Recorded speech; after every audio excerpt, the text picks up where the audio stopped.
வீதிகளில் இறங்கி போராட்டம் நடத்த தொடங்கியுள்ளனர். கோவையில் காலி குடங்களுடன் 3000த்திற்கும் மேற்பட்டோர் கண்டன ஆர்ப்பாட்டத்தில் ஈடுபட்டனர். கோவை மாநகர தெற்கு மாவட்ட திமுக பொறுப்பாளர் ந. கார்த்திக் தலைமையில் கண்டன ஆர்ப்பாட்டம் நடைபெற்றது. சிங்காநல்லூர், பீளமேடு, கவுண்டம்பாளையம், சரவணம்பட்டி மற்றும் குறிச்சி பகுதியில் கடுமையாக குடிநீர் பிரச்சனை நிலவி வருகிறது.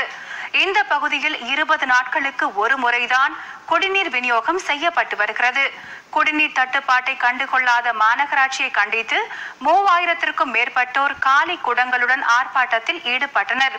அப்போது பினாமி அதிமுக அரசை அகற்ற வேண்டும் என முழக்கங்களை எழுப்பினர்.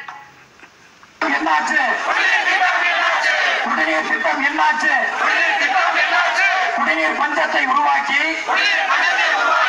மக்களை மாற்றி வதைக்காதே. இது தண்ணீர் கேட்டு ஆர்ப்பாட்டம். இது தண்ணீர் கேட்டு ஆர்ப்பாட்டம். இதே நிலை தொடர்ந்து நீடித்தால் திமுக செயல் தலைவர் மு.க. ஸ்டாலின் உத்தரவு பெற்று தொடர் போராட்டம் நடத்தப்படும் என கார்த்திக் எம்எல்ஏ தெரிவித்தார். கிட்டத்தட்ட ஒரு மாதத்திற்கு ஒரு முறை குடிநீர் வழங்கப்படுகிறது. நடத்தி இருக்கின்றோம். இந்த ஆர்ப்பாட்டத்திலே இன்றைக்கு ஆயிரக்கணக்கான தாய்மார்கள் காலி குடங்களோடு வந்த அந்த ஆர்ப்பாட்டத்திலே பங்கெடுத்திருக்கின்றார்கள்.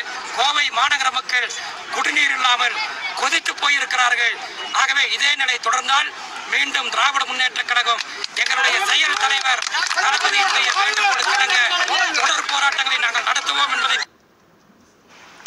கண்டன ஆர்ப்பாட்டத்தில் திமுக சொத்து பாதுகாப்பு குழு துணைத் தலைவர் பொங்கலூர் பழனிசாமி, மாவட்ட துணை செயலாளர் சி.ஆர். ரவிச்சந்திரன், குமரேசன், சாந்தாமணி, மாவட்ட இளைஞரணி அமைப்பாளர் தளபதி இளங்கோ, பகுதி செயலாளர்கள் எஸ்.எம். சாமி, குறிச்சி பிரபாகரன் உள்ளிட்ட 3000த்திற்கும் மேற்பட்டோர் கலந்து